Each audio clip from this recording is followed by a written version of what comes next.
श्री महाजनाधिपतये नमः। श्री गुरुभ्यो नमः। शुक्लाम्बरधरं विष्णुं शशिवर्णं चतुर्भुजं प्रसन्नवदनं ध्यायेत् सर्वविघ्नोपशान्तये। अजजाननपद्मार्कं गजाननमहर्निशम् अनेकदं तं भट्टानाम् एकदं तमुपास्महे। सदाशिवसमारम्भां व्यासशङ्करमध्यमाम् अस्मदाचार्यपर्यन्तां वन्दे गुरुपरम्परां। श्रुतिस्मृतिपुराणानाम् आलयं करुणालयं नमामि भगवत्पादशङ्करं लोकशङ्करं। गुरवे सर्वलोकानां विषये भवरोगिणां निधये सर्वविद्यानां दक्षिणामूर्तये नमः।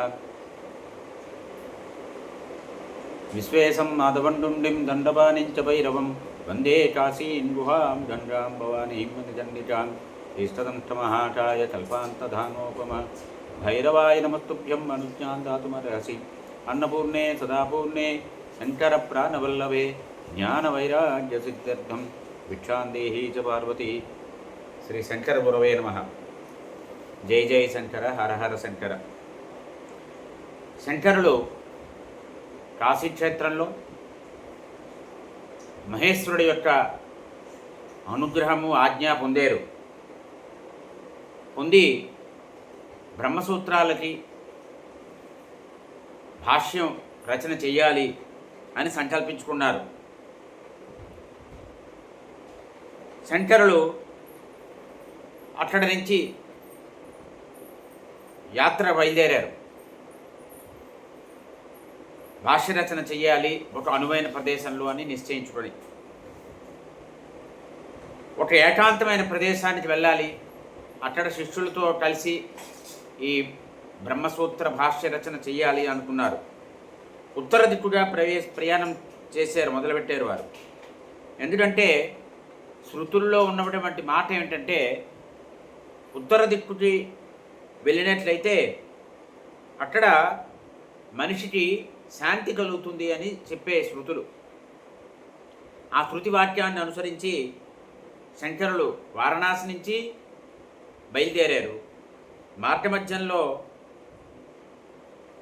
అనేక పుణ్యక్షేత్రాలు చూస్తున్నారు, సేవించుకుంటున్నారు. వారి లక్ష్యము బదరికావనం చేరుకోవడం. నరనారాయణ తపస్థలైనటువంటి బదరికాశ్రమం చేరుకొని అక్కడ బ్రహ్మసూత్ర భాష్య రచన చేయాలి అని సంకల్పించారు. ఆ బదరీ క్షేత్రంలో ఎలా ఉంటుందంటే నిరంతరము గంగా ప్రవాహంతో పునీతమవుతూ ఉంటుంది. అనేక మంది సిద్ధులు మహర్షులందరూ కూడా అక్కడ తపస్సు చేసుకుంటూ ఉంటారు. వారందరూ ఒక తపస్థలి బదరికాశ్రమం. శిష్య పరివారంతో కలిసి బదరికాశ్రమం వైపు బయలుదేరారు. ఒక ప్రదేశంలో ఎండలు ఎక్కువగా ఉన్నాయి, ఒక ప్రదేశంలో చలి ఎక్కువగా ఉన్నది. వాతావరణం ఒక్కొక్క సందర్భంలో ఆహ్లాదకరంగా ఉంది. ఈ రకంగా మరికొన్ని స్థలాల్లో వాతావరణం చాలా ఇబ్బందికరంగా ఉంది. వేటిని లక్ష్య పెట్టలేదు. లక్ష్య పెట్టకుండా బదరికాశ్రమానికి బయలుదేరారు. అంటే ఒక మూర్ఖుడి యొక్క మనస్సు ఏ రకంగా దుర్వభావంగా ఉంటుందో అనేది చెప్పారు ఇక్కడ. అదే మార్గము పుణ్యాత్ములు ఎవరైతే ఉంటారో వారికి శ్రేయోదాయకంగా ఉంటుంది, సాధనకి అనుకూలంగా ఉంటుంది. అది దృష్టిలో పెట్టుకున్నారు. అంటే తీర్థయాత్రకు ప్రయోజనం ఏమిటి అనేది కూడా సూచిస్తున్నారు ఇక్కడ. శంకరులు వారు భగవత్ స్వరూపము, ఎప్పుడూ కూడా పరబ్రహ్మయంతే తవిస్తూ ఉంటారు శంకరులు. కానీ కొన్ని సందర్భాల్లో ఒక సామాన్యుల్లా సంచరించారు వారు. ప్రయాణం పూర్తి చేస్తున్నారు. సనందుడు ఇత్యాది శిష్యులందరూ ఉన్నారు. అందరితో కలిసి పుణ్యభూమి అయినటువంటి దేవభూమి అయినటువంటి హిమాలయ ప్రదేశంలో ఉన్నటువంటి బదరికాశ్రమం చేరుకున్నారు శంకర భగవత్పాదులు వారు. ఆ పర్వత గుహలు, అత్యంత శీతల వాతావరణంతో ఉన్నటువంటి ప్రదేశాలు, అంటే ధ్యానానికి ఎంతో అనువైన ప్రదేశము అని నిర్ణయించుకున్నారు శంకరులు. అది కన్నుల పండుగగా ఉన్నాయి ఆ క్షేత్రాలన్నీ కూడా. ఆ పవిత్ర ప్రదేశాల్లో స్నానము ఇత్యాదులు చేశారు. ధ్యాన సమాధిలో మనసు నిలిపి బ్రహ్మ విచారం చేస్తున్నారు శంకరులు. ఇక్కడ మనకి 5 జ్ఞానేంద్రియాలు, 5 కర్మేంద్రియాలు, 5 ప్రాణాలు, అంతఃకరణ చతుష్టయము, 5 సగుణభూతాలు, 8 ప్రకృతులు, వాటితో పాటుగా అవిద్య, కామము, కర్మోపాసన అనేటువంటి 9 ఇంటి మీద జరిగే సర్వ దుఃఖాలని సుఖాలని కూడా ఉపశమించేటువంటి సాధనలో ఉన్నారు శంకరులు. అప్పుడు వారి వయస్సు 12 సంవత్సరాలు. 12 సంవత్సరాల వయసులో బ్రహ్మసూత్ర భాష్య రచన ప్రారంభించారు శంకరుడు బదరికావనంలో. ఆ భాష్య రచన పూర్తి చేశారు. తన శిష్యులు ఉన్నారు, వారందరికీ కూడా, తన శిష్యులకి ఇతర బ్రహ్మర్షులందరికీ కూడా అది ప్రబోధం చేశారు, శ్రవణం చేయించారు వారందరి చేత. అంటే బ్రహ్మసూత్రాల భాష్య శ్రవణం అందరూ చేయడానికి యోగ్యత ఉండదు, అందరికీ ఆ యోగ్యత ఉండదు.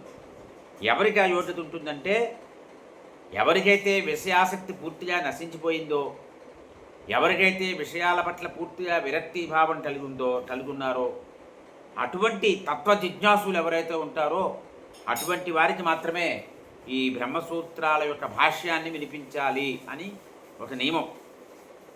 అంటే ఉపనిషత్తు అంటే తమస్సును నిర్మూలించేటువంటిది ఉపనిషత్తు. అంటే ఈ అవిద్యకి మూలశత్రువు. అవిద్యకి మూలశత్రువు ఏమిటి అంటే బ్రహ్మ విద్య. ఉపనిషత్తు అంటే బ్రహ్మ విద్య. అటువంటి బ్రహ్మ విద్యని ప్రాతిపదికగా చేసుకొని శంకరులు వేదములు అనేటువంటి ఒక క్షీరసాగరాన్ని మదించారు.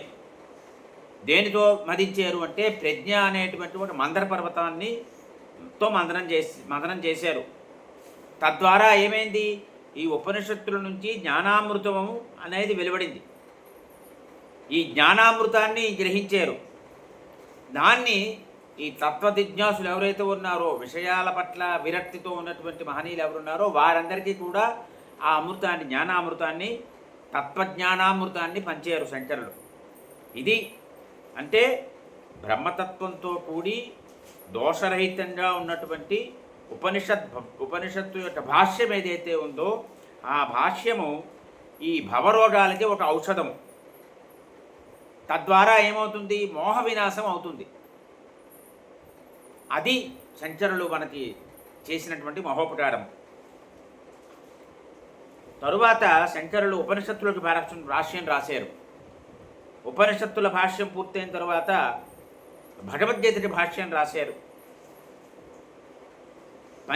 పంచమ వేదము అనే కీర్తించబడినటువంటి మహాభారతంలో ఉన్నటువంటి భగవద్గీతకి భాష్యం రాశారు. అంటే అందులో వ్యాసుల వారు భగవద్గీతలో సకల ఉపనిషత్తుల యొక్క సారాంశాన్ని భగవద్గీతలో పూర్తిగా మనకు అందించారు వ్యాసుల వారు. అటువంటి భగవద్గీతను చక్కని వ్యాఖ్యాతం చేశారు. ఇదే ప్రస్థానత్రయ భాష్యము అంటారు శంకరులు చేసినది ఇది.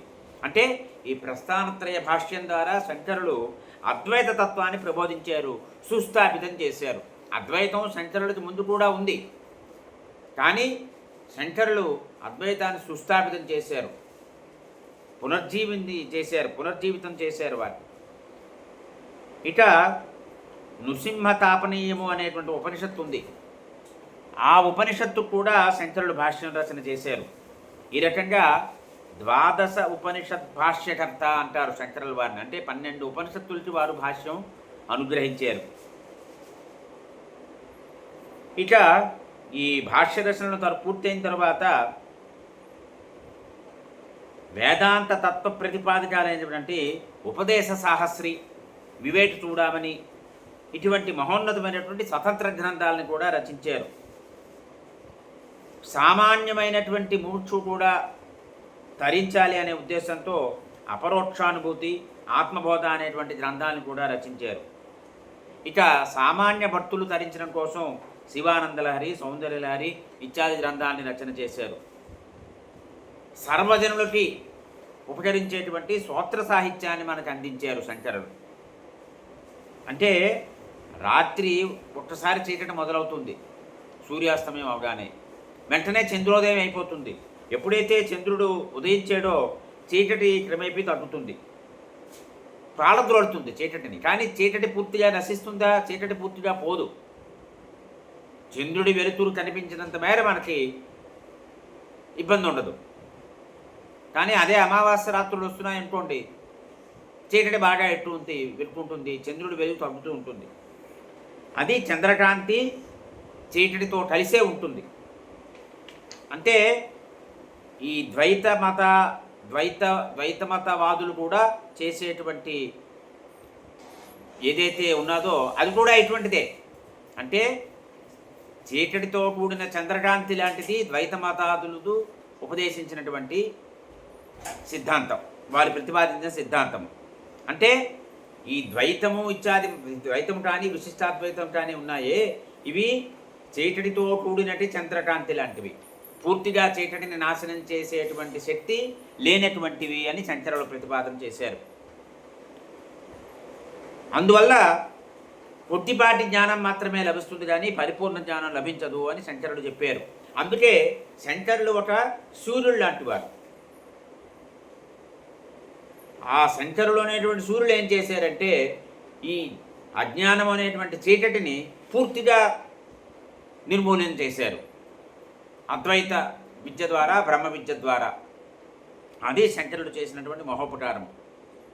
ఈ బ్రహ్మసూత్ర భాష్యం ఏదైతే ఉందో అది అర్థం చేసుకోవడం అనేది అందరికీ సాధ్యమయ్యేది కాదు. అందువల్ల శంకరులు పరమతాల్ని ఖండిస్తూ అఖండమైనటువంటి అద్వైత తత్వాన్ని సుస్థిరంగా స్థాపన చేశారు. ఈ బ్రహ్మసూత్రాల యొక్క భాష్యాన్ని ఈ శిష్యుల చేత శ్రవణం చేయిస్తూ ఉండేవారు. ఏ రకంగా సూర్యభగవానుడు అజ్ఞానాంధకారం నుంచి విముక్తిని కలిగిస్తాడో అలాగా శంకరులు అందరికీ అద్వైత తత్వాన్ని స్థాపించే దిశలో వారు విశేషమైన కృషి చేస్తున్నారు. ఈ రకంగా ఉంటే అందరికీ జ్ఞానోపదేశం చేస్తున్నారు. ఇక ఈ సనందుడు అంటే ఇంతవరకు మనం బదరికాశ్రమంలో ప్రవేశించిన తర్వాత శంకరుడు చేసినటువంటి బ్రహ్మసూత్ర భాష్య రచన ఇత్యాది రచన గురించి చెప్పుతున్నాం. స్వస్తి.